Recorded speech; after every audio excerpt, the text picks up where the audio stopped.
Well, the House of Representatives voted overwhelmingly this week to move towards banning TikTok, a move that would eventually ban TikTok in the United States. The argument, they say, is that it's a Chinese spy weapon, of course, designed to spy on Americans. They're very concerned about you being spied on.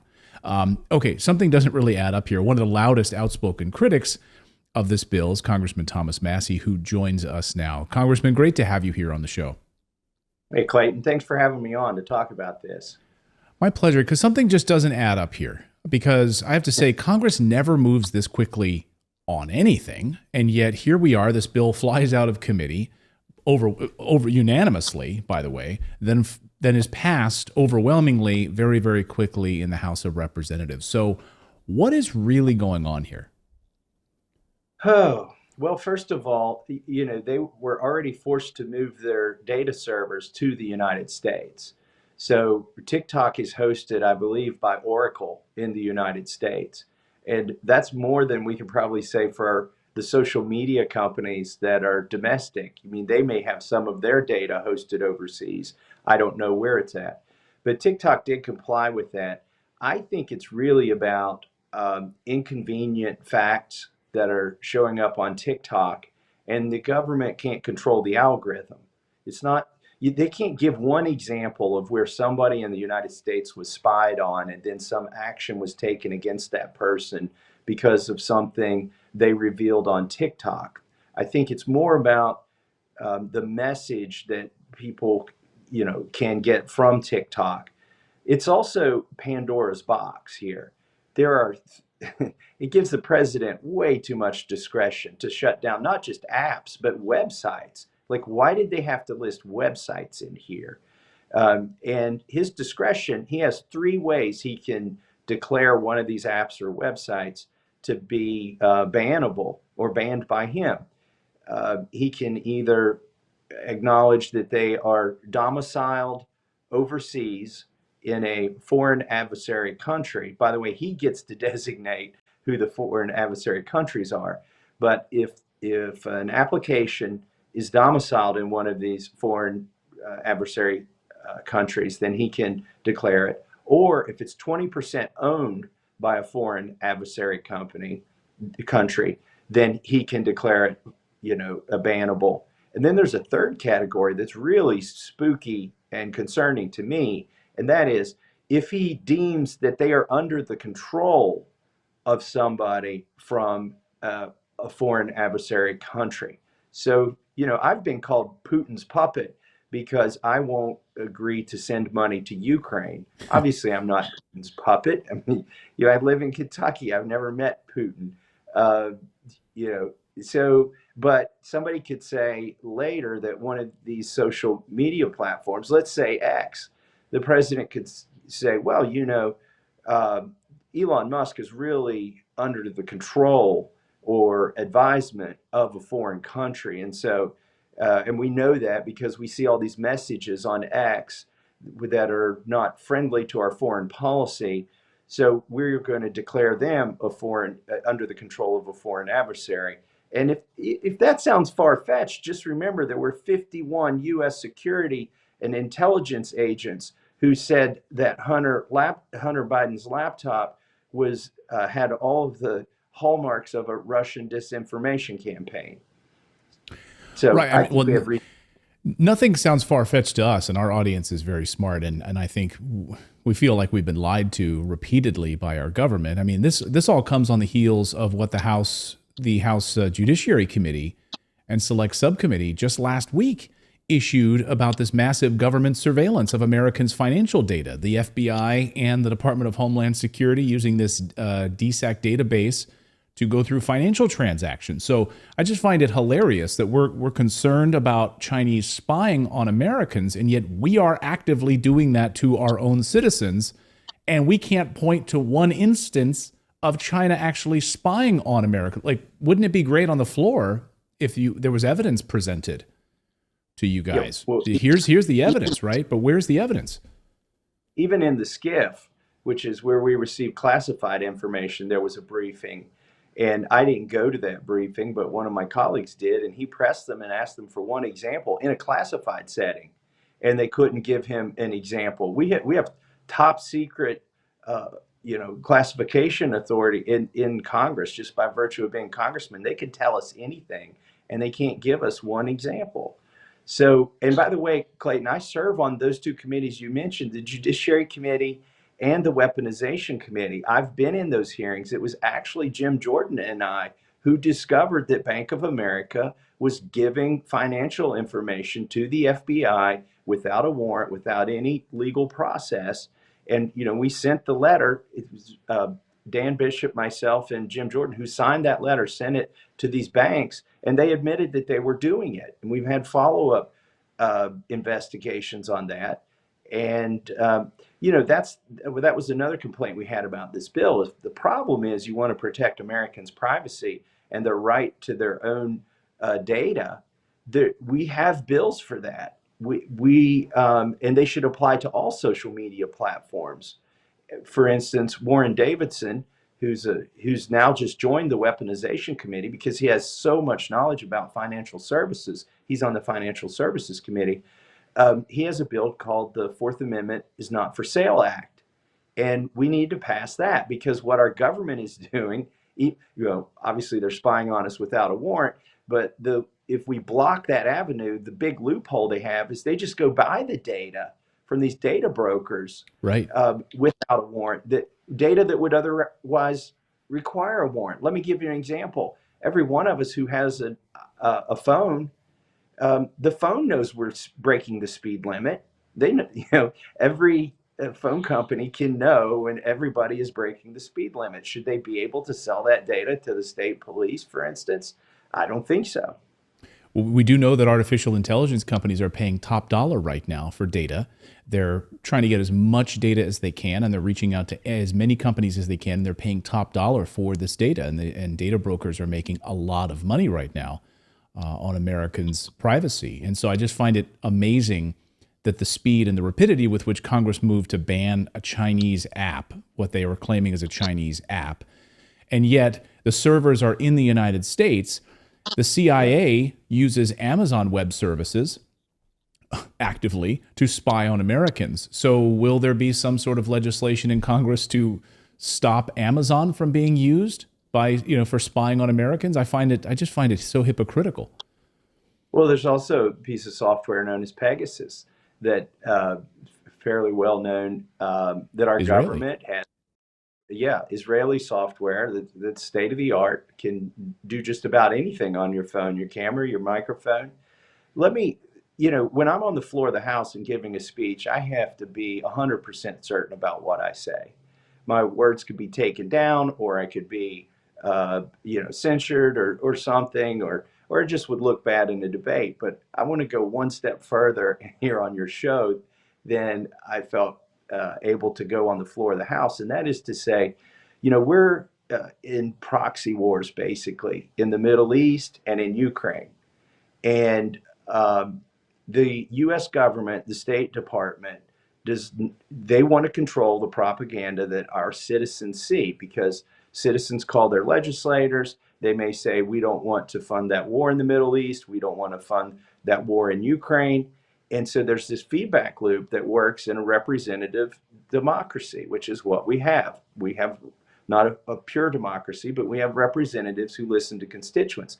If you can control what the constituents know about what's going on, for instance, in the war between Israel and Hamas, or in the war between Ukraine and Russia, or even in Yemen, then you can control public sentiment.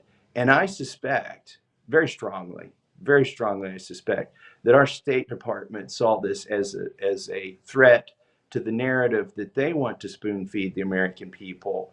And because the American people, they do have a say in our government, and they're trying to get in that feedback loop, and they really duped Congress on this.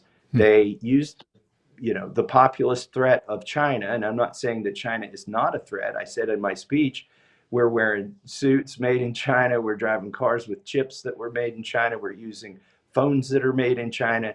They're buying our farmland. I'm not saying there is no threat from China, but what they're doing is they're not really addressing any of the threat from China. they're using that as the boogeyman to basically shut down one of the apps where they can't control the algorithms.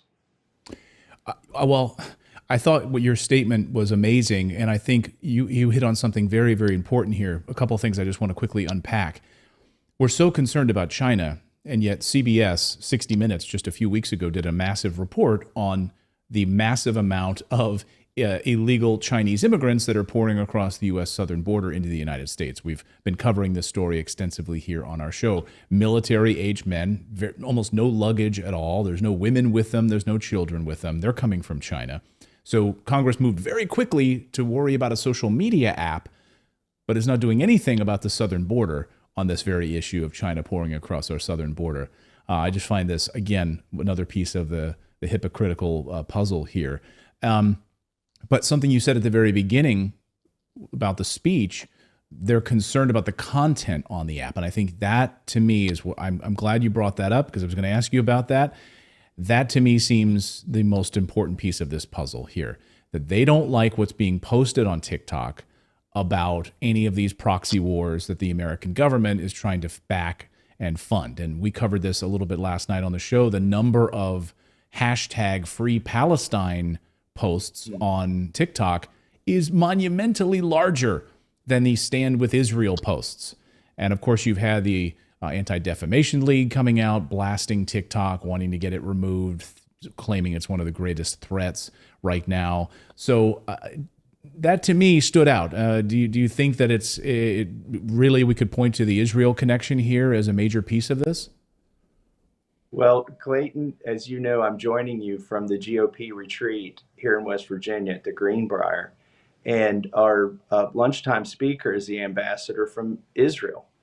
So, every Republican member of the Congress is going to hear an hour-long speech from the ambassador from Israel here at this retreat. And that's our guest speaker. So, that's another way to control the narrative.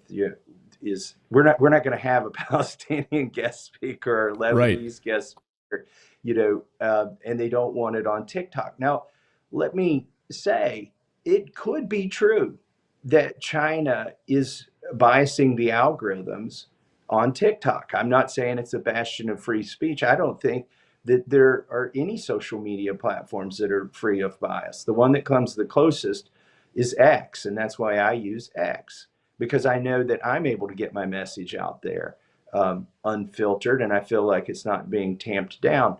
But it could be true that China lets or even amplifies things that are critical of our government on TikTok.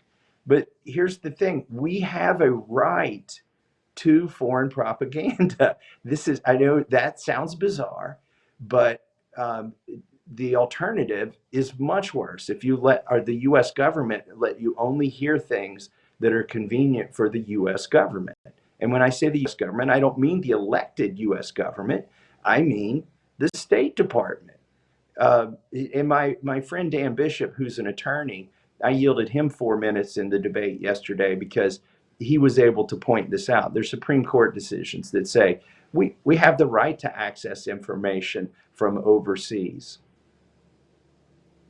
Right. We already have that. We already have that ability, right? And of course, we know the abuse that's been leading to with FISA warrants within the FBI, of course, and accessing who falls under this category. And so to kind of get you out of here, Congressman, I know you've got a busy day. The piece of this, the foreign adversary part of this, seems to me the most troublesome, right? It's the fluidity with which the president could add anyone they want to this list. What becomes a foreign adversary? So for those critics who are saying this is not a big deal, this is specifically North Korea and China, nothing to see here, or Iran, nothing to worry about here. But what if you add in Saudi Arabia? What if you start adding in all sorts of different countries and you have no say in it, right? Right. Or Malou, who's I think he's in Argentina, right? Right. Maybe you add them as a foreign adversary. There are, and here's the thing. It doesn't, like I said at the beginning of this interview, the way the president can categorize an application or a website as being under control of foreign adversaries. Either they're 20% owned by a foreign adversary country, they are domiciled in a foreign adversary country, or he thinks at his discretion. There's no court, there will be no court ruling. It will be one person, the President of the United States, who thinks that that app is under control of a foreign adversary country, which is a list, by the way, that he gets to make up. There's no Article 3 judge or jury that's going to say, yeah, we agree with the president on that. He's just gets to make that decision unilaterally. I don't, given the abuse of the FISA program where they've been spying on Americans, giving the false narrative about the Hunter Biden laptop that was supported by our government, giving the censorship that we've seen in our weaponization committee and our judiciary committee of social media platforms and of specific users on social media platforms by the White House. I mean, Joe Biden's people had a portal into Facebook and into Twitter where they could give names of people that they wanted censored, and they got censored or blacklisted or deboosted or shadow banned. I was one of those congressmen that got censored before Twitter was purchased and renamed X by Elon. Given what we've seen, the abuse of all of the authority that the president has or claims he has, why in the world would we give him more authority? Like, why would Republicans give Joe Biden that authority? He's here for at least another year. And why would Democrats give it to Donald Trump? The reality is you're not. The State Department believes that they can control that authority regardless of who the president is, and that they will be able to use this to ban inconvenient information that the American people receive that's counter to the narrative that they're trying to push in all of their overseas operations. And maybe you'll get some clearer answers today during your lunchtime speaker. Yes. Maybe that. But listen, here to that point, it's all propaganda. Obviously, the ambassador of Israel, when he addresses us today, he's going to try to, I mean, man, what a powerful position to be the keynote speaker at the GOP retreat. We've got all these other things going on, right? We've got illegal immigration at the border. We've got inflation. We just finished half of an omnibus, and we're about to do the second half of the omnibus that's going to spend tens of billions of dollars more than Nancy Pelosi spent. And that's our keynote speaker. I think we need to get our priorities, our keynote speaker is not dealing with any of that, but we need to get our priorities straight here in the GOP and in Congress in general. Let the American people install the software they want. Let them go to the websites they want. Don't give one person the authority to ban websites or to keep American people from seeing what they want to see or interacting. I mean, TikTok's mostly used by Americans to interact with Americans, right? Like, I think the government is just big mad that they can't control the algorithms there. And I mean, so that's why it happened. And like you said, it happened at a speed we don't usually see here in Congress. This bill didn't exist a week ago. It just came into existence. Boom, it moved at the speed of light through the Committee of Jurisdiction, Energy and Commerce. It was reported out unanimously. It didn't get changed at all. One reasonable change to this would be to put a sunset provision in it. Okay, right. Maybe Thomas Massey isn't right, or maybe they're not right. Maybe this is going to get abused, maybe it's not going to get abused, but let's have it automatically expire in 2 or 3 years in case it is abused. Then we have a chance to fix it. But I think that automatic expiration would also keep them honest. If they know they abuse this, then we'll let it expire.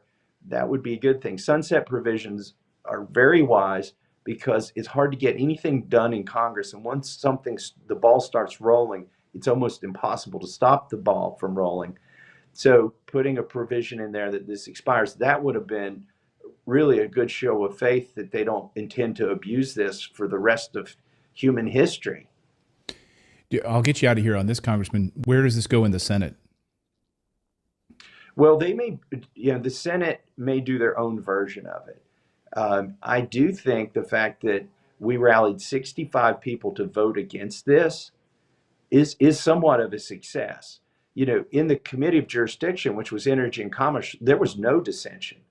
And yesterday, they expected to have a debate with nobody opposed. I had to use a parliamentary procedure that's not frequently used, that if you discover that the Republican side and the Democrat side are both in favor of the bill, a third person can walk up to the floor and claim time in opposition. So they thought they were going to have 40 minutes to preen and virtue signal, and I took 20 of their 40 minutes and gave them inconvenient facts and rebutted virtually everything they had. And I think we tripled the number of Republicans who voted against this. We were probably at 5, and we went to 15 because of that debate. And we had 50 Democrats. The reason I'm telling you all this is we definitely put a scratch on their car. And I don't know if they can sell this car in the Senate now. There's some people who were arguing, oh, we better pass the House bill because the Senate will be even worse. And that, it could end up that this is going to be worse. I don't know. Well, seems like the state of Kentucky right now is the bulwark against this craziness. So thank you for what you're doing, Congressman, because our audience loves you. We are big fans of you here on Redacted. So keep doing what you're doing and fighting the good fight, and try the best you can to enjoy that lunch. I will. And by the way, Mike Lee and Rand Paul, they're already on top of this over there in the Senate. And I expect they're going to be leading the charge against this and the charge for liberty and freedom. So thanks for covering it, Clayton. Absolutely. Congressman, thanks so much for joining us here on Redacted. We really appreciate it. Bye-bye.